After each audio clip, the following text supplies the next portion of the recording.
There's no good way to start a YouTube video, so we're just gonna get into my August reading wrap up. I didn't do one of these for July. I did one, well, I did like a full mid-year wrap up back in June. I read an absurd amount of just trash in July. So I've been reading. It's been a book-filled fucking summer. I track in Storygraph, and so I just copy all the stuff into here. But in August, I read 17 books. I read 8,350 pages, and my average rating was a 3.97. I'm gonna split this video into two parts. The first thing I'm gonna talk about is like the real books that I read, the non-Kindle Unlimited smutty romance books that I read, and then if you're interested in the monster romance, the alien romance, all of those things. I finished the Age of Madness trilogy by Joe Abercrombie. This is the most recent, the final thing so far that's been published in the First Law world, which Joe Abercrombie is, I mean, I loved First Law. First Law is one of the first series that I read when I was getting back into reading, and I just like, you know, fell in love with it, fell in love with Logan. And then I read all the standalones this year and Age of Madness, and it just keeps getting better and better as he kept writing these books. Like, he is, I mean, he calls himself Lord Grimdark, which is cringe, but also just, you know, you can't tell him he's wrong. You can't tell him he doesn't own the genre. He writes the most like morally gray but fascinating and real gritty characters who make you love them and hate that you love them. But at his core, like, I think most of his writing is really about like men finding purpose and meaning and purpose and meaning in their lives in these within these like complicated social hierarchies and societies, and then taking those topics and looking at them through the lens of moving from monarchy to democracy, and all of the like the ugly transitions in between and how things change, the violence of change, and do things really change? Do things ever really change? There's not a single miss in the Age of Madness trilogy. I gave them all 5 stars, and The Wisdom of Crowds is probably my favorite one. It was like non-stop twists and fucking turns, jaw on the floor the entire time. And I think that he really had something to say with this one. As always, his meanings are like ambiguous and left up to the reader. It was a very cynical book. A very cynical book, as most of his books are, but in a way that, like, I think living in the time that we do and with what it is to just like in general be a human, it was like, you know, I felt seen by this book in a way. All of my, you know, the things that happened to all of my favorite characters broke my heart into little pieces. It felt like it was personal, like he knew who all of our favorites were and was like, I'm just gonna tear your fucking world apart. But it wouldn't have been a Joe Abercrombie book or a Joe Abercrombie series. It wouldn't have been right if he hadn't done that. And after that, I read, in a completely different vibe, Castle in the Air, which is the second book in the Howl's Moving Castle series. I don't remember what the actual series is called, by Diana Wynne Jones. I read Howl's Moving Castle earlier this year. These are technically middle grade, but I cannot impress upon you how good of a writer Diana Wynne Jones is. Her worlds are whimsical and funny and sometimes dark, and the stories are complicated and like come alive. Her characters are not caricatures as often middle grade characters are. I think Howl, like if you've seen Howl's Moving Castle, which I feel like most people have seen the movie and not read the book, like, you know how enigmatic and interesting Howl is as a character, and that is the type of writer that she is, that like she created that. Miyazaki changed a lot of things about that movie, or about the book when he made the movie, but that character I think gives you like an insight, because he's like really taken off the page. So Howl's Moving Castle was a 5-star book for me. This one I gave 3.5. I did not like this one nearly as much. I think part of it is this is like a Western take on an Arabic fairy tale, which I find generally is a pretty hard sell.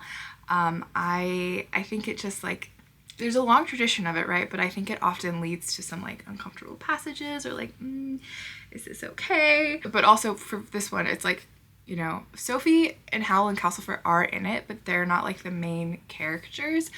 And Abdullah is a like sweet character, and a lot of people have a lot of problems with him and think that there's some like not feminist themes in this book. I didn't really find that to be the case at all. Like, Abdullah can like what he likes. If Abdullah wants a skinny girl, he's allowed to want a skinny girl.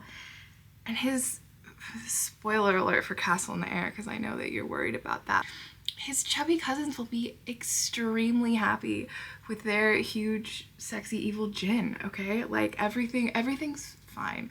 That was, I have to say, so like, I read monster romance. I love a big man with wings, okay? Like, I know I'm not alone. I know I am not alone. I know I'm like living in a sea of women who secretly love a big man with wings. And so at the end, Abdullah's two fat girl cousins, he's trying to appease the villain, and he's like, I know exactly the thing for you. We're gonna send you into exile, but we're gonna send you with my two fat cousins who I don't want to marry, and everyone will be happy. And then his two chubby giggly cousins are like in love, smitten immediately. And I'm like, they're living my dream, actually. Diana Wynne Jones put that little tidbit in for me personally. I read, this is a romance, but it's more of a mainstream romance, so I'm including it in this section. I read Not in Love by Ali Hazelwood.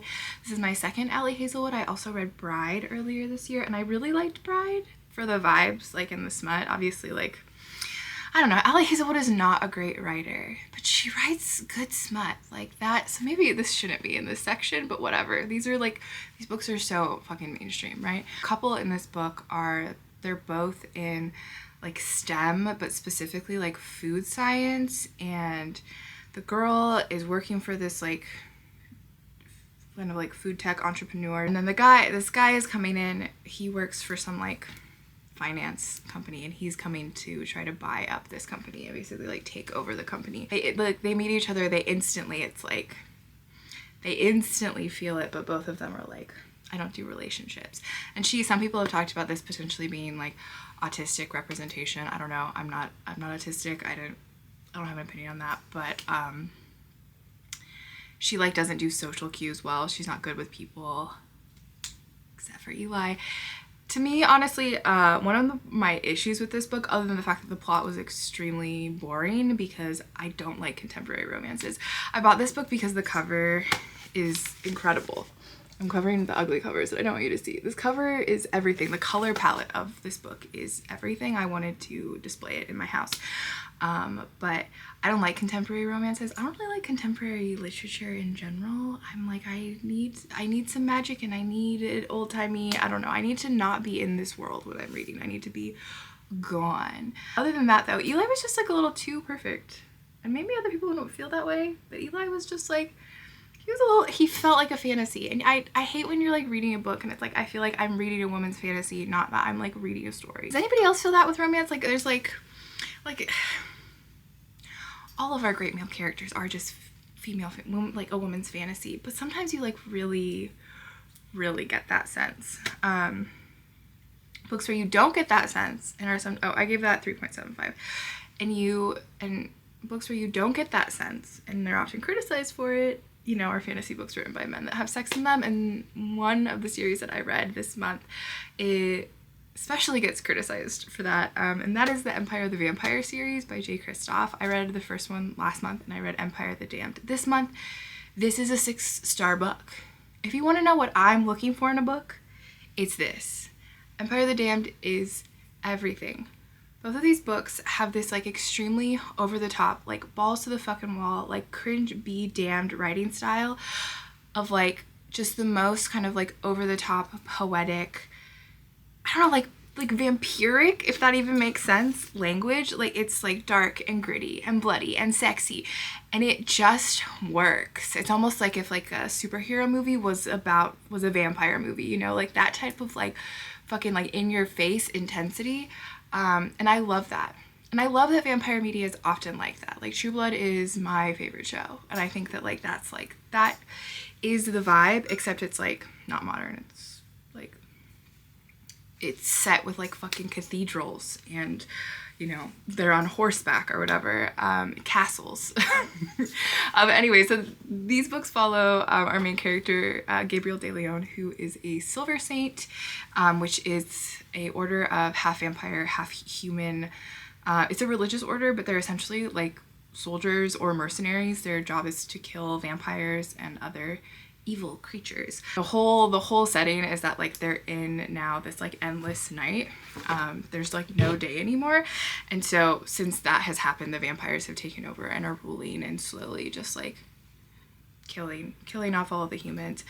And one of the leaders is the Forever King, and so we're introduced in the very beginning to Gabriel, who is telling his story after having killed the Forever King. There's a lot of like, you know, themes of like found family and grief, destiny, all in the context of badass vampires and half vampires and shifters like fucking each other up.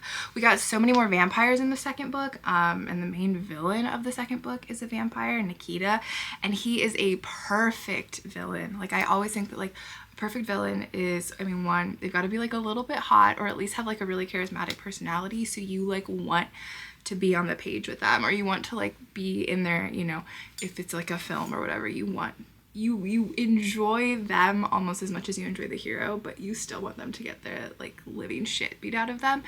And Nikita, he was just so good. He was just so good. And then he was insane. And I hate that this book came out this year, or maybe it was last year. I hate that it came out last year because it means I have to wait so long. I reread The Way of Kings, Wind and Truth comes out in December, and so I'm doing one a month. So I'm going to read Words of Radiance this month. You know, The Way of Kings, I think, in a lot of ways, is the hardest book to get into. It was the hardest one in the book for me to get into because it takes so long. There's so much setup. But Kaladin is just like, he's one of the most charismatic, lovable characters. I like, having read them now, like, there's people who I was less endeared to. Like, I remember the first time I read it, I was like, when is Kaladin's part? When do I get to read Kaladin again? And this time, like, one, I didn't hate Shallan, which is a huge improvement. And Dalinar is like my favorite character, maybe of all time, really high up there. And so like, I just love him. I loved Adolin so much more this time around, and Teft, like, oh my God, like I was like, I'm a little slut for Teft. Teft is just absolutely precious and such a good like sidekick character to Kaladin in this first one. And yeah, I mean, Brandon Sanderson, like, he just does worlds, like he builds worlds like nobody else. Roshar, as he, you know, you know so little about Roshar, interestingly enough, in this first book, but it feels like so visceral, the scenery and the place. And, you know, I love the themes in these books. Like, this one, I think, focuses a little bit more specifically on, like, honor and hopelessness and overcoming failure. But I love, in the way that, like, I love the gritty kind of realism of Joe Abercrombie, I love the, like, hopeful but critical lens through which Brandon Sanderson like views humanity. It's just like I feel inspired walking away from reading his books, and there were some conversations between Navani and Dalinar in this book that like didn't really strike me that much the first time I read it. I think I was more focused on like the bigger overall themes that like I really have been thinking about since I read it, specifically about like the purpose of guilt as an emotion. And so like, I don't know, I think sometimes Brandon Sanderson gets overlooked for his like, because that's like what fantasy is, right? Like fantasy is exploring, and all books are this, but especially fantasy is like exploring humanity through this like magical lens by being able to take stories like outside of realism and in some ways like make the ideas bigger and more prominent by doing that. And Brandon Sanderson is just really good at that. Then I read Fire and Blood by George R. R. Martin, and when I say read, I'm not an audiobook person, but I did listen to this on audiobook because it was extremely fucking dull, and I never would have gotten through it if I hadn't listened to the audiobook on, you know, like 2 times speed. Also, pro tip, if you're American and you have a hard time listening to the British audiobook really quickly, there's a very nice man who did a free audiobook, essentially reading of it with voices and all. It's on YouTube, and it's actually pretty fucking good. So also, if you are, you know, out of Spotify hours or don't have Spotify Premium or whatever, but you want to listen to this audiobook, I don't know, I'm glad that I read it because A Song of Ice and Fire is one of my favorite series, and so the context is interesting. And there were times, like especially listening to it, where I kind of felt like I was like in a history class, like listening to a lecture, and that was nice. I liked that. But generally, I mean, like, it's hard not to be frustrated with this book. It's hard not to feel like it's super fucking self-indulgent when we literally are still waiting for that last book. But if you love A Song of Ice and Fire, you know, you gotta read it. I can't rate it though. I literally don't think I could rate it because I'm so frustrated at George R. R. Martin that I feel like I will inevitably like give it a rating that's lower than it deserves. I don't think I can be objective. Then I read The Last Unicorn by Peter S. Beagle. I saw that there was a 1980s animated film made that has like Jeff Bridges and Mia Farrow, and there's somebody else that I was like, what the fuck? I want to watch that because I love 80s kids movies. But so I was like, okay, well, I have to read the book, and I already had it. I was really not enthused. I thought it was going to be kind of dense. It's like written in the 60s, but it was I gave it 5 stars. Last Unicorn is just the most whimsical, magnificent book. It's like, it's told in like the story of a fairy tale. It's about the last unicorn, or at least she thinks she's the last unicorn, and she goes off to see if that's true. But it's really funny and insightful, and it kind of makes fun of the tropes of fairy tales while also sticking to them in a way that also kind of like makes fun of the tropes of life while acknowledging that like they exist for a reason. And it looks at, you know, these themes of belonging and destiny and sacrifice. And every character is like fantastic, even though they're not super fleshed out. It really reminded me of almost like if Terry Pratchett didn't write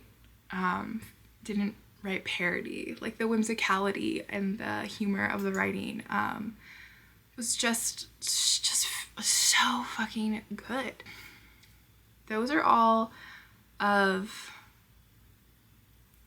the like non-smutty romance books that I'll do one more actually. This last one is also kind of borderline. So I feel like she's pretty mainstream fan row, but there is technically smut in this book. It's kind of on the fence. I read Slaying the Shadow Prince by Helen Schurer, who is the woman who does Legends of Thesmar. The author who did Legends of Thesmar, and this is one of the Mortal Enemies to Monster Lovers books. I don't consider this to be like monster romance in like the shitty, we'll talk about it later, monster romance way, because it has so little smut. It's not a smut heavy book. If you actually read smut heavy books. If you don't read smut heavy books, this book is gonna feel smut heavy. Anyways, I gave this 2 stars. I did not like it. I just felt like it was like a parody of a fantasy romance. You could tell that it was really hastily written. It was like the second that Talamir, I should tell you what it's about. It's about this girl who lives in this like far off kind of like province of this kingdom, who is a warrior, even though women aren't supposed to be warriors, but she is because her kingdom has been destroyed.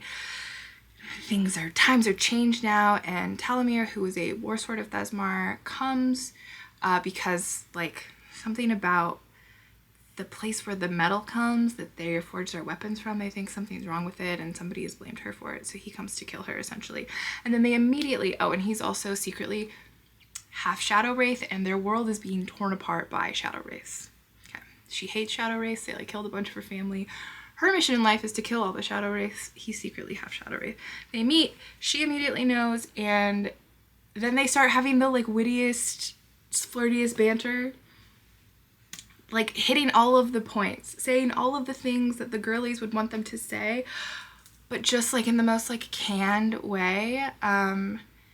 And that was really my feeling. It just like, it felt like it was like so like by the book. Like, this is what happens in a fantasy romance. This is what the man does. These are the lines that he says. And so like when they finally have sex and they finally have like say their I love yous, it like feels so unearned. Like what I wrote in my little quote under it was, you love him. He ate you out one time in a tavern and you love him. I just didn't buy it. I didn't buy any of it, which is really unfortunate, because if you've seen the cover of this book and even just like his whole description, Talamir should be everything. He just was not. Now we're gonna get into the silly, goofy, dumb Kindle Unlimited shit that I read.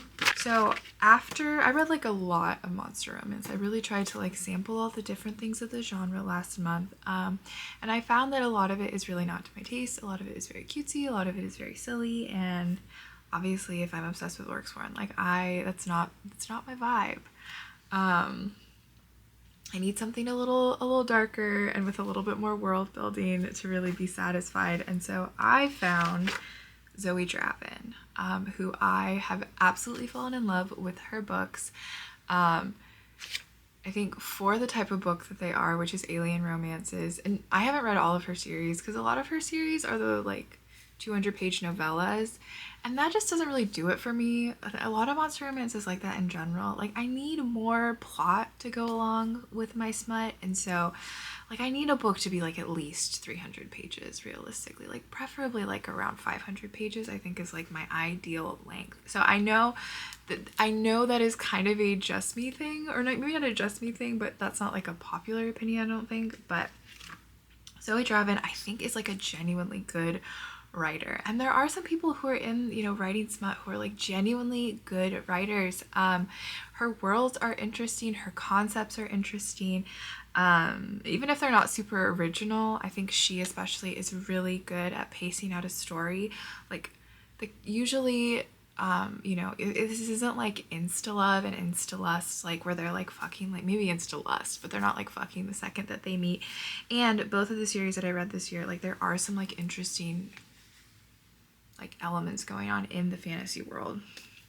So the thing that got me started was I saw somebody talk about Desire in His Blood being on their TBR, and so like she has the worst covers to her books, so many of these writers, and they've ruined my reading journal. They've ruined it, but I have to be honest, can't lie on the page. We can't withhold what was really happening in my Kindle. So I saw Desire in His Blood. Blood is in the title. He has wings. He has horns. Automatically I'm like, this seems like it could be for me. This seems like it could be right up my alley. And so these books they're technically alien romances. It's fated mates, but it's fated blood mates. They're not really vampires. The race, the series is called Brides of Kylor. They're like berserker, kind of vampiric, berserker blood drinking aliens essentially. And I always think the term alien is kind of funny in the alien romances, like a little bit more with Ice Planet Barbarians because they're blue, I guess, but like they don't really feel like aliens. They just feel like monsters. They feel kind of more like demons or something, or like what a different race would be in like a fantasy book. But I just feel like the term alien has some like specific like implications to it when I hear it that like I don't really associate with any of these actual books. Took another break and went and had dinner, so if the lighting is different, if I look different, that's why. But anyways, so there's two Brides of Kylor books. I read both of them. There's Desire in His Blood and Craving in His Blood. Desire in His Blood is like really steamy, really sexy. Craving in His Blood is more like a sweet romance that does also have smut in it, but it's a little bit more precious. I described it as cottagecore fated blood mates. But yeah, the first one, Desire in His Blood, it's a girl who's like, she's pulling a Feyre. She's become like financially responsible for her sisters and her father. And they get an offer from this king in Kylor that he wants to marry her, or this lord, and it will solve like all of their financial problems. And it turns out that he has some ulterior motives, but what he doesn't know is that she's his bloodmate.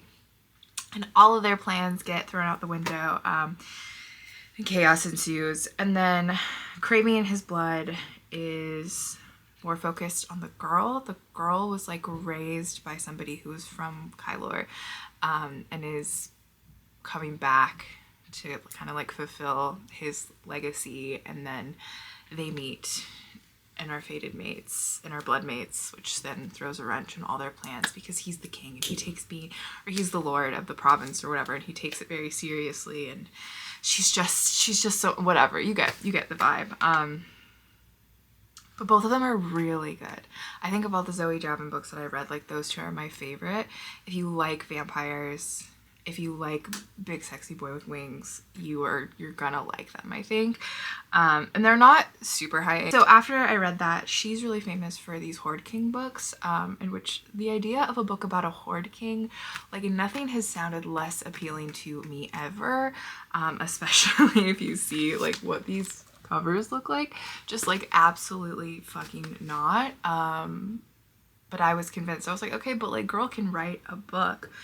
So I did read the whole series. There's 6 of them, and so they all take place on this planet Dakar, which there are humans who have been settled on this planet, because like the whole lore in her world, they're like all connected, is that like Earth was destroyed at some point, and so there's like human settlements that have been essentially like facilitated by like the Federation. That's the only sci-fi element of these books, really. But part of them being there is that like the humans are not really allowed to like interact with the Dakari, and they're not really allowed to like interact with the land. And so the humans are kind of like impoverished and living in these like horrible situations. And so in the first couple of books, it's like these are some of like the first interactions between that like are known of, really, and are positive, between the Dakari and the humans. And so it's like, you know, a Dakari Varakar or a Horde King like finding a human woman and being like, she's mine, that's the one that I want. And then like that's the first one. He like takes her and decides that she's gonna be his queen, and is in these types of like, this is the type of book, right, where like a woman is taken hostage, but then the man is like actually really sweet and kind to her, and like she's really into it, and like he still asks for consent. Like that's the type of books that these are, right? So like there is some of that like power dynamic and like playing with those fantasies, but in a way that's not like, oh my god, this is like horrifying. Which my line is probably further than some other people's line, but I feel like these books are pretty harmless. And they get better and better. The first one I don't think is very good, but then they start getting more complicated, and the world starts getting more complicated. Like you're introduced to more of like the magic in this world and the political structures of the Dakari. And then in the third one, Madness of the Horde King, there's this whole plot line where this other race is like threatening the Dakari camps, or the hordes. And so the human woman in that book uses her magic to defeat them, essentially.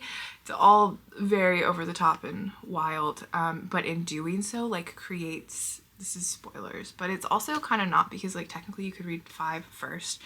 Like I feel like this is the type of series where they're all technically standalones, and there's this like world building that goes on outside of that, but it creates this like red fog that like is spreading throughout the planet and like disrupting the ecosystem, and also like anyone who tries to go into it, it's like either killed or like severely hurt.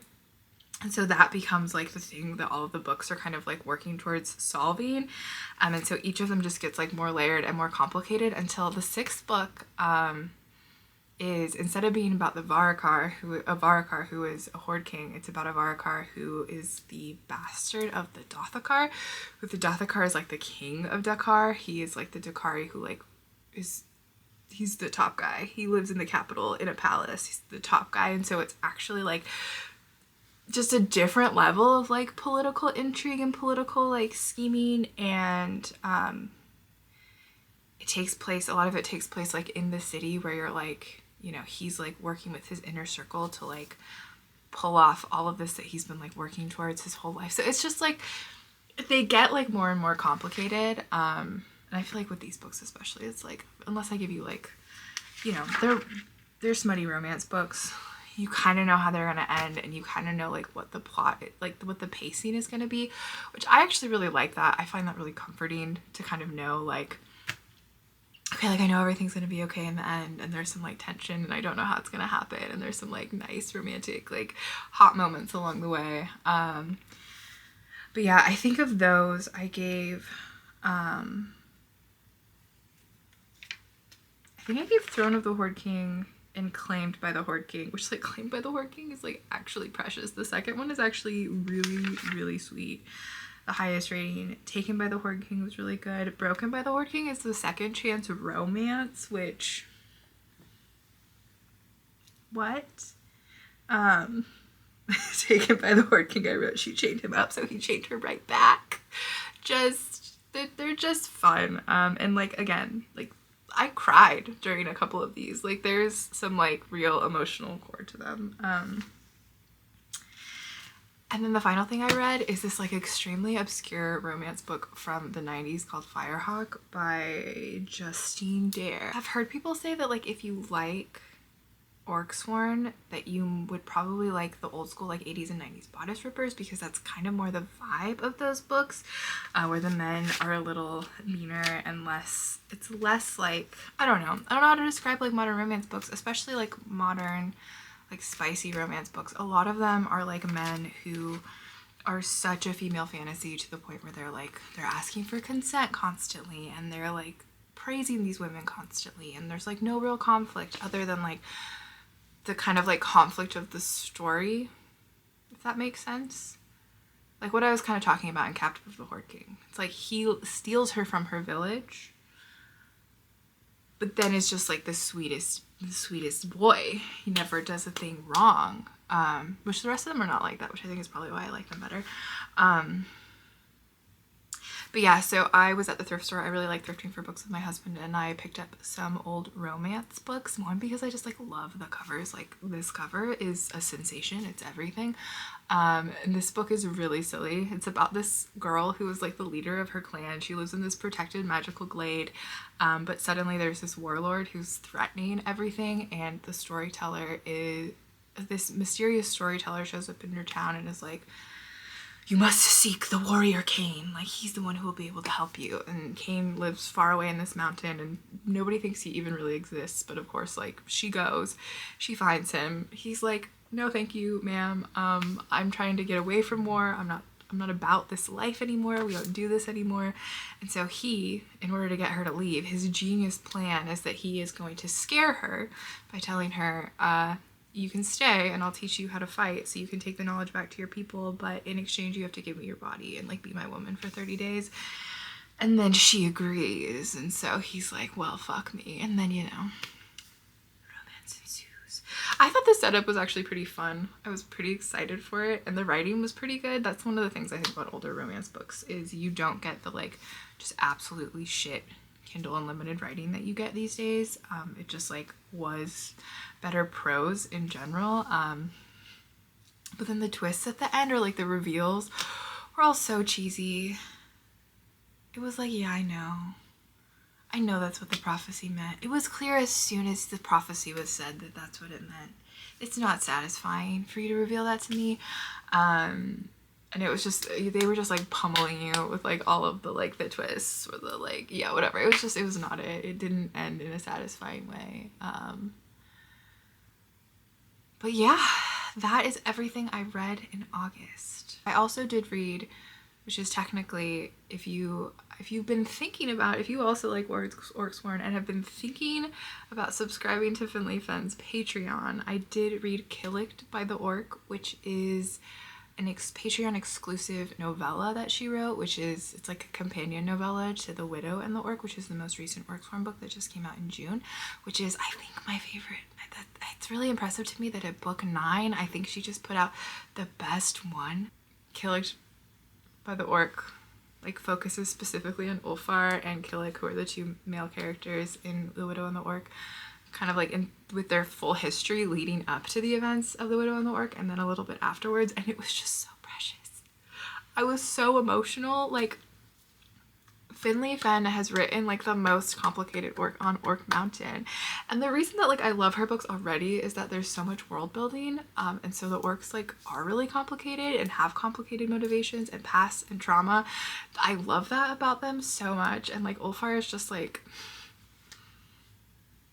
he's like the most fleshed out orc I think now in like her whole world, and I adore him. And I also love Killick. Like Killick is, he's everything. He's not quite Draftly, but he's everything. So yeah, I didn't track that as one of the books because I tend not to track novellas as books when they're that short. I think it was like 100 pages or something. But if you're looking for a reason to give Finley Fenn $7, I think it's a pretty good fucking reason. Yeah, I'll see you in the next one.